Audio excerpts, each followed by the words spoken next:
Julia, I will produce your wedding completely. I will cover all the expenses. I will make your dream wedding come true. When I received the news that my 2 years younger sister, Julia, got engaged, I was truly delighted and made this offer. My precious sister is about to embark on a new chapter in her life. I strongly wish to celebrate that special day in the best possible way. At first, Julia expressed her surprise and confusion, but soon it turned into a shout of joy. Kelly, really? Is it really okay? That voice was the most delightful thing for me.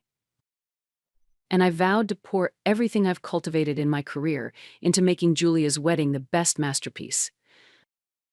My company, Dreamweavers Weddings, provides custom decorations and designs to make couples' special days unforgettable. That's why, when it comes to my sister's wedding, the plans were grand. First, I started by renting a beautiful historic mansion as the wedding venue.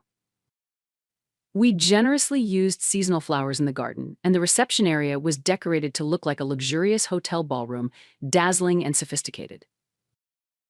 I arranged specially designed centerpieces for the table settings and chose personalized favors tailored for each guest. The honeymoon was booked at a luxurious overwater bungalow in the Maldives. The wedding dress was ordered from a famous designer, which had been Julia's dream, and I accompanied her for fittings multiple times. For the catering, we invited a Michelin-starred chef to create a special course menu that would tantalize the guests' taste buds. I arranged for photography and videography to capture every moment of this special day by hiring the most highly rated team in the industry. The total cost exceeded $80,000, but I didn't feel it was a waste at all. I wanted to do anything for my sister's happiness. Julia's eyes sparkled like a child's. Thanks to Kelly, all my dreams are coming true, she said, hugging me repeatedly. Hearing those words and seeing her smile brought me more joy than anything else. I was pouring all of my life experiences, knowledge from my business, and above all, my love for my sister into planning the perfect wedding. This was not just a wedding. It was a symbol of the bond between Julia and me, a pure wish to celebrate the beginning of my sister's new life in the best way possible. We were just weeks away from the wedding. Final checks for the venue, the last fitting for the dress, and the final meeting with the catering. All the pieces fit perfectly, and my heart was filled with excitement and a sense of achievement. Julia also called me every day, unable to hide her excitement as she passionately talked about the wedding. Every time I heard her happy voice, I felt that my efforts were paying off. However, amidst that exhilaration, a small but undeniable feeling of unease began to grow. It was about Julia's fiancé, Daniel. Daniel is an attractive man with a good personality. However, as I interacted with him, I started to have doubts about his sense of money. For example, there was the time I had a meal with him. As soon as he offered to let me pay, he immediately chose the most expensive wine without hesitation, and with a broad smile, he said, "I'll take advantage of your generosity." Since I began to fully cover the wedding expenses, he has been suggesting increasingly expensive options and additional services. Even while we were discussing the honeymoon plan, he mentioned luxurious water bungalows in the Maldives and directly encouraged me to consider additional costs. Since it's a special occasion, we could also add a private jet tour of the islands, right? This should be a piece of cake for you, right? It felt like these suggestions were moving further away from the image of a simple yet warm wedding that my sister and I had envisioned. His words seemed to test my financial situation or imply that it was something to be taken for granted, which made me feel uncomfortable. I am not stingy by any means. However, I believe that there is a difference between unnecessary extravagance and investing in things that are truly valuable. I began to feel a vague sense of unease, wondering if Daniel was relying too much on my financial resources and whether Julia was being swayed by that. One afternoon, while I was finalizing the details with Julia at a cafe, I made up my mind to express my concerns. "Julia, there's just one thing about Daniel." I carefully chose my words. "I'm a bit worried about the additional costs he's suggesting. It's fine because I'm covering entirely, but I wonder if these are really necessary. I'm a bit concerned whether his financial sense aligns with yours." At my words, the smile disappeared from Julia's face. She placed her cup on the table and said in a slightly strained voice, "Kelly, what are you talking about? Daniel just wants to make our wedding the best it can be. You said you would cover all the expenses." "That's right, I will. But if that means Daniel is taking advantage of it, then that's not okay, is it? I'm just worried that his sense of money might become a problem for you two as you become a family in the future." My words didn't reach her. Julia raised her eyes and emotionally retorted, "He's not taking advantage of anything. You are the one being terrible for saying that. It's always like this, you interfere with what I do, and in the end, you just want to control everything." I was at a loss for words. I was trying to celebrate my sister's wedding with all my business know-how and all my wealth in the best possible way. To say I simply want things to go my way is absurd. I was only concerned about her future. Since that day, Julia's phone calls decreased and her replies to messages became curt. The preparations for the wedding had entered the final stages, and we had reached a point of no return. So I decided to stop thinking deeply about this matter and focus on the remaining preparations. I told myself that she was probably just on edge due to the stress of the wedding preparations. Then, just 1 week before the wedding, after finishing my final confirmation calls with the guests and feeling a sigh of relief, I noticed a message from Julia. Opening the message with mixed feelings of anticipation and anxiety, the words that jumped into my eyes were incredible. "Kelly, I'm sorry for the sudden notice, but you are no longer invited to the wedding. Please do not come." I momentarily doubted my own eyes.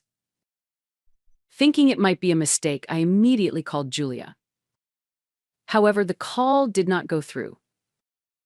I headed straight to my parents' house. It might be some misunderstanding. If I could speak directly with my parents, they would surely understand that it was just a misunderstanding on Julia's part. However, my expectations were betrayed. When I was led into the living room, my mother and father were waiting for me with solemn expressions. "Mom, Dad, I got a strange message from Julia. Do you know anything about it?" I asked in a trembling voice. Then my mother sighed, looked me straight in the eye, and said, "Kelly, I heard from Julia. She said you have been speaking very badly about Daniel. You are denying him and trying to incite Julia to break up with him. That's why she doesn't want to invite you to the wedding." My mind went blank. What I was worried about was Julia's future, and I had no intention of speaking ill of Daniel. No, I was just worried about Julia's marriage and was honestly sharing my opinion about Daniel's financial sense. Why is that? I desperately tried to explain, but my mother interrupted me. "Both Julia and Daniel are hurt by your words. Julia is very troubled, thinking that you might be jealous of their marriage." "Jealous of me?" My father was silently nodding beside me. And then my mother added more pressure. "You are already successful in business, so can't you just endure a little more for your sister? The wedding is a once-in-a-lifetime event for Julia. I hope you can somehow round things off for her." The moment I heard those words, my heart froze. Neither my father nor my mother believed in me. Betrayal. It was a betrayal that was far too deep and far too cruel. All the love, time, and money I had poured into my sister were treated as if they were worthless. I left my parents' house and got into the car. My heart felt heavy like lead, and cold anger welled up from the pit of my stomach. Looking back, I now clearly realized how foolish I was to doubt Julia's message and seek help from my parents.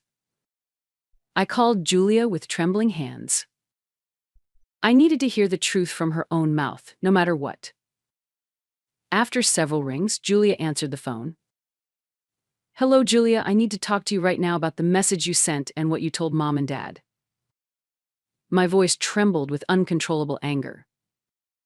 Julia was silent for a moment and then replied in a voice that could not hide her irritation. "Kelly, it's just like the message said. I want to keep my distance from you for a while." "You want to keep your distance? You were so happy when I said I'd cover all the wedding expenses?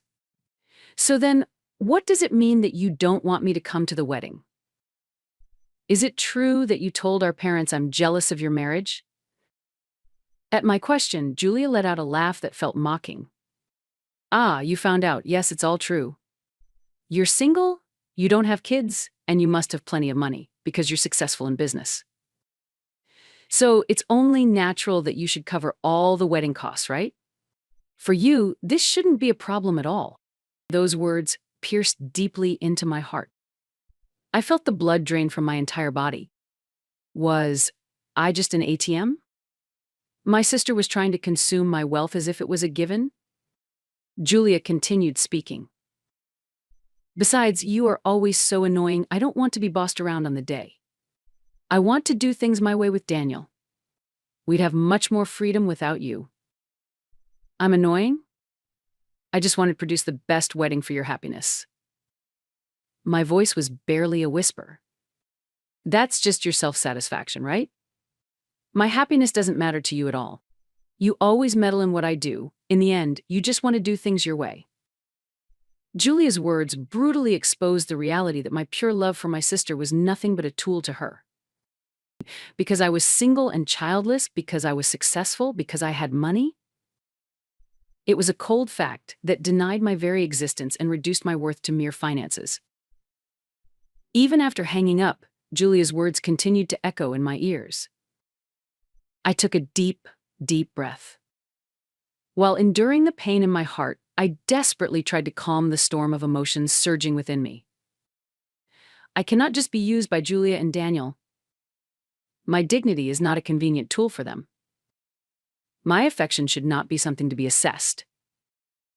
My anger gradually turned into a cold determination.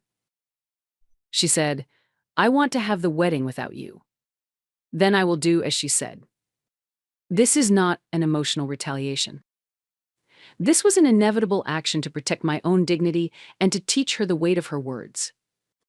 I took a deep breath and picked up my smartphone with trembling hands. The first thing that came to mind was to book a luxury overwater cottage in the Maldives. Without hesitation, I called the reservation center. Please proceed with the cancellation. My voice was surprisingly calm. The operator asked for the reason, but I simply replied, due to personal circumstances. Next, I called the wedding venue's reservation coordinator. A vast garden of a historic mansion, an extravagant ballroom. A wedding there had been Julia's long-cherished dream. I would like to cancel all reservations. The coordinator was surprised and confirmed several times. I can't believe you're canceling at such short notice. Is there a problem? I simply answered yes, a very big problem has arisen, and ended the conversation. Then I called the catering company, the floral coordinator, the photography and videography team, the wedding dress boutique, the invitation printing company, the favor suppliers. One by one, I called and canceled all the reservations. It was a task of systematically destroying everything that went into creating the truly perfect wedding that cost over $80,000, all with my own hands. Every time I made a cancellation, my heart was enveloped in a strange sensation. At first, there was a faint sense of guilt, but it quickly transformed into the conviction that this was legitimate revenge for betraying my sister. She had underestimated me as a person and viewed my affection as nothing more than money. If that was the case, then I would take away that money and the luxurious wedding it would bring from her. I felt this was the only and most effective revenge I could take at that moment. After completing all the cancellation processes, I sent a message to Julia with trembling fingers. Julia, thank you for your message. Don't worry. As your difficult sister, I won't attend your wedding as you wish. You want to have the wedding your way without me, right? Then you won't be able to have the luxurious wedding and honeymoon either. The moment I sent the message, a cold wind blew through my heart. There was no turning back now. Even if it meant hurting my sister, I chose this path to protect my own dignity. On the day of the wedding, I spent the day quietly alone at home. The rain that had been falling since morning mirrored the desolate landscape inside my heart. Unlike a few weeks prior, when I imagined my sister smiling happily at a luxurious venue surrounded by emotional guests, my heart was filled with a strange sense of relief and undeniable loneliness. Since the day I canceled everything, I had not responded to any messages from Julia or calls from my family. I had completely severed all contact with them. On this day, I chose to free myself from the role of the perfect sister that I had borne for many years, to face my own emotions as just one human being. The loud ringtone of my cell phone had been ringing since morning. Julia, my parents, relatives, but I ignored all of them. Finally, in the afternoon, I picked up the ringing phone. The name displayed on the screen was my cousin Sandra. "Hello, Sandra?" Kelly. It was terrible, today's wedding. Sandra's excited voice echoed through the phone. I took a deep breath and quietly urged her to continue. It turned out to be really awful. The catering, the flowers, the photography team, everything was canceled. Sandra's voice vividly conveyed the chaos of the moment. I imagined the scene. In that vast garden, not a single flower that I had painstakingly chosen would be present, and the reception hall was an empty space without even a table, let alone glamorous decorations. I wondered what expression Julia must have had witnessing that scene. Surely the color must have drained from her face, and the sparkle in her eyes would have shifted to despair. The words she sent, "You are not invited," must have come back to her like a boomerang in that moment. Julia and Daniel were already in a panic, desperately calling vendors. But everywhere they called just coldly replied, "Everything has been canceled." Even the hotel in the Maldives for their honeymoon, of course the reservation was gone. Apparently Julia really broke down in tears. Listening to those words, I felt a cold satisfaction, along with complex emotions towards my sister. That dream of the blue sea and white sand beach in the Maldives never reached her. After that, although the guests continued to gather, the wedding reportedly did not start significantly past the scheduled time. It seems that for the first time, my parents were confronted with the seriousness of the situation and turned pale. I thought it was a natural consequence for my parents not to believe me. This is the result. In the end, Julia and Daniel hastily rented a modest place, like a nearby rental space, to hold the ceremony. I wonder what feelings Julia had while standing there. The guests' gazes must have pierced her, and whispers of "this wasn't supposed to happen and what on earth happened" were probably reaching her ears. Julia's wedding ended up being a complete failure, drastically different from the dreamlike day I had prepared for her. I understand how much my actions hurt my sister. However, I believe it was never excessive retaliation compared to the pain of betrayal I experienced myself. My heart was mixed with a cold sense of satisfaction and a feeling of finally being released. After Julia's wedding fell apart, a fierce dispute erupted within the family. My actions created a significant rift among us. My parents appeared caught in the middle between me and Julia, unable to do anything. On the other end of the phone, my mother broke down in tears while my father, confused, pleaded with me to apologize. "Kelly, I never thought you would go this far. Julia also never thought you would really cancel everything. Please, can you discuss it one more time?" The fatigue in my father's voice was evident. However, I firmly did not nod in agreement. "Discuss? About what, Dad? When I was unilaterally told that I wasn't invited to my sister's wedding and my goodwill was trampled upon, who defended me?" "I simply protected my dignity. She said she wanted to have a wedding without me, so I just followed through with that." Many in my family viewed this situation as Kelly harmed her sister and blamed me. In particular, relatives who had been supportive of Julia's marriage condemned my actions as cruel and excessive. To them, I must have appeared as the villain who stole my sister's happiness. However, on the other hand, there were also relatives who supported me. Notably, my grandmother and my cousin Sandra stood by my side. Everyone knows how much Kelly has done for Julia. It's not normal to cover the entire cost of a sister's wedding. To unilaterally say "don't come" is wrong on Julia's part. My grandmother's words warmly enveloped my heart. She was one of the few family members who understood my efforts and my unconditional love for my sister. My cousin Olivia reached out to me personally. "Kelly, I really think what Julia did was terrible. You've always done your best for everyone. I believe your decision this time, even though it was painful, was necessary. Their words gave me the conviction that I was not wrong. Through this incident, I was able to clearly discern who truly cared for me and who sought to exploit my success and goodwill. Thus, I resolved to distance myself completely from the manipulative family dynamics. I started responding to my parents' messages only as minimally as necessary and cut off all contact with Julia. It was not an easy thing to do. Feeling the bonds I had built over the years with my family crumble noisily was an unbearable pain. However, this distance was necessary to protect my own mental health and dignity. I focused on my work and further developed my business.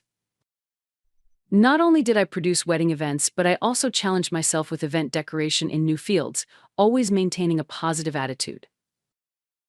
I deepened my relationships with friends who truly care for me and with my business partners, beginning a new chapter in my life. Trusted people gathered around me, allowing me to once again lead fulfilling days. On the other hand, Julia was facing my concerns becoming a reality and was struggling. She soon confronted Daniel's decisive flaws right after marrying him. He had shown signs of significantly lacking financial sense and being unstable in income since we first met. Life after marriage became filled with economic anxiety and arguments. Daniel could no longer keep up the facade he had before marriage and quickly revealed his true nature. He urged Julia to spend her own savings, encouraged her to borrow money from friends and relatives, and even told her to get money from her parents. Julia's married life became exhausting due to daily disputes over living expenses and Daniel's irresponsible behavior. Just 2 years after the marriage, Julia got divorced. Hitting rock bottom, Julia suddenly appeared at my company's office one rainy afternoon. "The president says she is your sister." At that moment, my heart raced. After a moment of silence, I firmed my resolve. Let her in. To my room. Julia opened the door to my room with a face that had lost its former glow, looking haggard. The innocent smile I had seen numerous times during the fitting for the wedding dress was no longer there. She spoke in a frail voice, as if she were a different person. "Kelly, I'm really sorry." As she said those words, large tears spilled from her eyes. "At that time, I should have listened to you. I was wrong. It's all my fault. I hurt you, betrayed you, and I'm truly sorry. Daniel was really a terrible man. If I had listened to your advice, it wouldn't have come to this. Please give me one more chance. I want to be sisters with you again." I quietly listened to Julia's sobs. A complex mix of emotions stirred in my heart, different from the cold anger and desire for revenge. Sadness, and then a faint sympathy. "Look up, Julia." My voice was surprisingly calm. Julia slowly lifted her face and looked at me with tear-soaked eyes. The possibility of reconciliation was indeed present in this room right now. However, I also knew that the road ahead would not be smooth.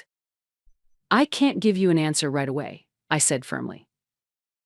"What you did to me is not something I can easily forget. My wounds have not yet healed. I'll need time to determine if you are truly remorseful and whether you will trample on my goodwill again." Julia lifted her face and looked at me with a mix of hope and despair. I understand. No matter how long it takes, I'm willing to wait. I will change. I sincerely want to apologize from the bottom of my heart." I nodded slightly. "First, show those feelings through action. Words alone no longer reach me." I gave her some assignments to encourage specific actions. For example, settling the expenses I had covered in the past, mending her relationship with her parents, and above all, clearly explaining in words what the problem was with a man named Daniel.